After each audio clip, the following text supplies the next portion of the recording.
Welcome back to my channel. അപ്പോൾ ഇന്ന് വന്നിരിക്കുന്ന സദ്യയിലെ ഒരു അടിപൊളി വിഭവമായിട്ടാണ് നമ്മുടെ കുറുക്ക് കാളനാണ് ഇന്ന് നമ്മൾ ഉണ്ടാക്കാൻ പോകുന്നത്. നമുക്ക് പെട്ടെന്ന് തന്നെ വീട്ടിൽ ഈ കുറുക്ക് കാളനും പെട്ടെന്ന് തന്നെ ഉണ്ടാക്കിയെടുക്കാൻ കഴിയുന്നതായിരിക്കും. അപ്പോൾ അതിനുവേണ്ടി നമുക്ക് കുറച്ച് സാധനങ്ങൾ ആവശ്യമായിട്ടുണ്ട്. ഞാനിവിടെ ഒരു വലിയൊരു പീസ് ഏത്തക്കായാണ് എടുത്തിട്ടുള്ളത്, പച്ച ഏത്തക്കായയും പിന്നെ ഒരു ചെറിയ കഷ്ണം നമ്മുടെ ചേനയാണ് എടുത്തിട്ടുള്ളത്. ചേനയാണെങ്കിൽ ഈ വലുപ്പത്തിന് കട്ട് ചെയ്തിടുക, ഒരു 1/2 ഇഞ്ച് വലുപ്പത്തിനൊക്കെ കട്ട് ചെയ്തിട്ടിട്ടുണ്ട്. പിന്നെ കായയും നന്നായിട്ട് ഒരു 1/2 ഇഞ്ച് കനത്തിനാണ് കട്ട് ചെയ്തിട്ടുള്ളത്. ഞാൻ ഇച്ചിരി ചരിച്ചാണ് കട്ട് ചെയ്തിട്ടുള്ളത്. പിന്നെ നമ്മൾ ഈ കായയും ചേനേനെയും നമ്മളൊരു മൺചട്ടിയിലേക്ക് ഞാൻ ഇട്ട് കൊടുക്കുകയാണ്. എന്നിട്ട് ഇതിലേക്ക് നമ്മൾ ചേർത്ത് കൊടുക്കുന്നത് ഒരു 3/4 ടീസ്പൂണോളം അളവ് കുരുമുളക് പൊടിയാണ് ചേർത്ത് കൊടുക്കുന്നത്. നന്നായിട്ട് ഫൈനായിട്ട് പൊടിച്ച കുരുമുളക് പൊടി ചേർത്ത് കൊടുക്കുക. എന്നിട്ട് അടുത്ത് നമ്മൾ ചേർത്ത് കൊടുക്കുന്നത് 1/4 ടീസ്പൂണോളം അളവ് മഞ്ഞൾപ്പൊടിയാണ് ചേർത്ത് കൊടുക്കുന്നത്. എന്നിട്ട് അതിനുശേഷം ഒരു 2 കപ്പ് വെള്ളം ഞാൻ ഒഴിച്ചു കൊടുക്കുകയാണ്. 2 കപ്പ് വെള്ളം വേണം. കായ നന്നായിട്ട് മുങ്ങിക്കിടക്കണം. കായയും ചേനയും വേവാനായിട്ട് കുറച്ചധികം വെള്ളത്തിൻ്റെ ആവശ്യമുണ്ട്. എന്നിട്ട് നമ്മളിത് അടച്ച് വെച്ച് വേവിക്കുന്നില്ല, നന്നായിട്ട് മിക്സ് ചെയ്ത് ഫ്ലെയിം ഓൺ ചെയ്തതിന് ശേഷം ഇത് ഓപ്പൺ ചെയ്ത് വെച്ച് തന്നെ കുക്ക് ചെയ്തെടുക്കണം. കാരണം കായൊക്കെ ഒത്തിരി നന്നായിട്ട് വെന്തുടയാൻ പാടില്ല.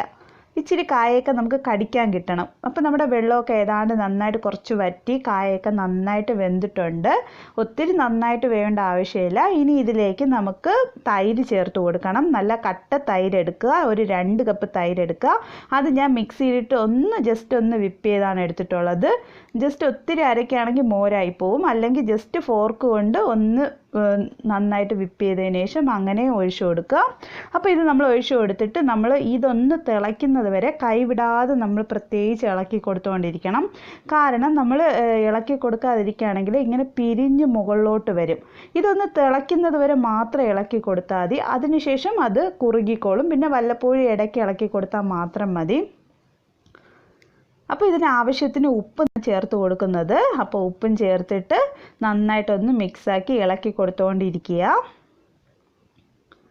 അപ്പോൾ നമ്മുടെ ഇതിൽ ഏതാണ്ട് ചെറിയ തിളകൾ വന്ന് തുടങ്ങിയിട്ടുണ്ട്. ഇനി നമുക്ക് കൈ വിടാതെ ഇളക്കേണ്ട ഒരു ആവശ്യമില്ല. കൈ നമ്മൾ മാറ്റി വെച്ചിട്ട് ഇടയ്ക്കിടയ്ക്ക് മാത്രം ഇളക്കി കൊടുത്താൽ മതി. ആ സമയം കൊണ്ട് നമുക്ക് അതിനുള്ള മസാല ഒന്ന് അരച്ചെടുക്കാം. അതിന് വേണ്ടി ഞാനൊരു 1.5 കപ്പ് തേങ്ങ എടുത്തിട്ടുണ്ട്. അതിലേക്ക് ഒരു 1/4 ടീസ്പൂണോളം ജീരകവും 2 പച്ചമുളകും ഇട്ട് കൊടുത്തിട്ടുണ്ട്. അത് നമ്മൾ നന്നായിട്ട് ഫൈനായിട്ട് അരച്ചെടുക്കാം. കൂടുതൽ വേണമെന്നുള്ളവർക്ക് പച്ചമുളകിൻ്റെ ക്വാണ്ടിറ്റി കൂട്ടാവുന്നതേ ഉള്ളൂ. ഇത് നല്ല എരിവുള്ള പച്ചമുളക് ആയതുകൊണ്ട് ഞാൻ 2 എണ്ണയെ ചേർത്തിട്ടുള്ളൂ. ഇത് നന്നായിട്ട് മഷി പോലെ അരച്ചെടുക്കാം. എന്നിട്ട് നമ്മൾ അടുത്ത് ചെയ്തിരിക്കുന്ന നമ്മുടെ ഇത് വന്നിട്ട് നന്നായിട്ട് കുറുകിയിട്ടുണ്ട്. ആ കുറുകിയതിലേക്ക് നമ്മൾ അരച്ച് വെച്ചിട്ടുള്ള ആ തേങ്ങയുടെ ആ മിക്സ് നമുക്ക് ചേർത്ത് കൊടുക്കാം. ചേർത്ത് കൊടുത്തിട്ട് ഈ മിക്സിൻ്റെയൊക്കെ പച്ചമണം മാറുന്നത് വരെ മാത്രം ഒന്ന് കുക്ക് ചെയ്താൽ മതി. എന്നിട്ട് ഫ്ലെയിം നമുക്ക് ഓഫ് ചെയ്യാവുന്നതേ ഉള്ളൂ. ഈ സമയം കൊണ്ട് ഉപ്പൊക്കെ പാകത്തിനാണോ എന്ന് നോക്കുക. ഉപ്പൊക്കെ പാകത്തിനല്ലെങ്കിൽ നമ്മൾ കറക്റ്റ് അളവിന് ചേർത്ത് കൊടുക്കുക. നല്ല പുളിപ്പുള്ള തൈര് വേണം നമ്മൾ എടുക്കാനായിട്ട്, പ്രത്യേകം ശ്രദ്ധിക്കേണ്ടത്. അപ്പോൾ ഇതൊന്ന് കുറുകട്ടെ, ഒന്ന് തിളക്കട്ടെ. ഇതിലേക്ക് നമുക്ക് ഒരു പിടി ജസ്റ്റ് ഒന്ന് പച്ച കറിവേപ്പിലയാണ് നമ്മൾ ഇട്ട് കൊടുക്കുന്നത്, ഫ്രഷ് ആയിട്ടുള്ള കറിവേപ്പില. എന്നിട്ട് നമ്മൾ അടുത്ത് ചെയ്യാൻ പോകുന്നത് ഇതിലേക്ക് ഒരു നുള്ളു ഉലുവാപ്പൊടി മാത്രം ഇട്ട് കൊടുത്താൽ മതി. ജസ്റ്റ് അതിൻ്റെ ഫ്ലേവർ ലഭിക്കാനായിട്ട് മാത്രമാണ് നമ്മൾ ഇട്ട് കൊടുക്കുന്നത്. ഇനി ഒരു 1/4 ടീസ്പൂൺ നെയ്യ് കൂടെ ഞാൻ ഒഴിച്ചു കൊടുക്കുന്നുണ്ട്. ഇത് വെറും ഓപ്ഷണലാണ്, ഇങ്ങനെ ഒഴിക്കണമെന്ന് ഒരു നിർബന്ധമില്ല. പക്ഷേ സദ്യക്കൊക്കെ ആണെങ്കിൽ ഇങ്ങനെ നെയ്യ് ഒഴിച്ച് കഴിക്കുമ്പോഴേക്കും ഒരു പ്രത്യേക ടേസ്റ്റ് തന്നെയായിരിക്കും. അപ്പോൾ നിങ്ങളുടെ കയ്യിൽ നെയ്യ് ഉണ്ടെങ്കിൽ മാത്രം യൂസ് ചെയ്താൽ മതി, അല്ലെങ്കിലും ഇത് കഴിക്കാൻ നല്ല ടേസ്റ്റാണ്. അപ്പോൾ നമ്മുടെ ഇത് ഏതാണ്ട് തിളച്ച് നന്നായിട്ട് കുറുകിയിട്ടുണ്ട്. നമുക്കിതും ഫ്ലെയിം ഓഫ് ചെയ്യാം. എന്നിട്ട് ഇതിൽ താളിച്ചൊഴിക്കാം. അതിനുവേണ്ടി ഒരു പാൻ അടുപ്പത്ത് വെച്ചിട്ട് ഒരു 2 ടീസ്പൂണോളം അളവ് കോക്കനട്ട് ഓയിൽ ഒഴിച്ചിട്ടുണ്ട്. അതിലേക്ക് ആവശ്യത്തിന് കടുക് ഇട്ട് കൊടുക്കാം. കടുക് പൊട്ടിയതിന് ശേഷം നമുക്കതിലേക്ക് എടുത്തു വെച്ചിട്ടുള്ള 2 വറ്റൽമുളകാണ് ഞാൻ ഇട്ട് കൊടുക്കുന്നത്. അതിനെ 2ആയിട്ട് മുറിച്ചിട്ട് വേണം ഇട്ട് കൊടുക്കാനായിട്ട്.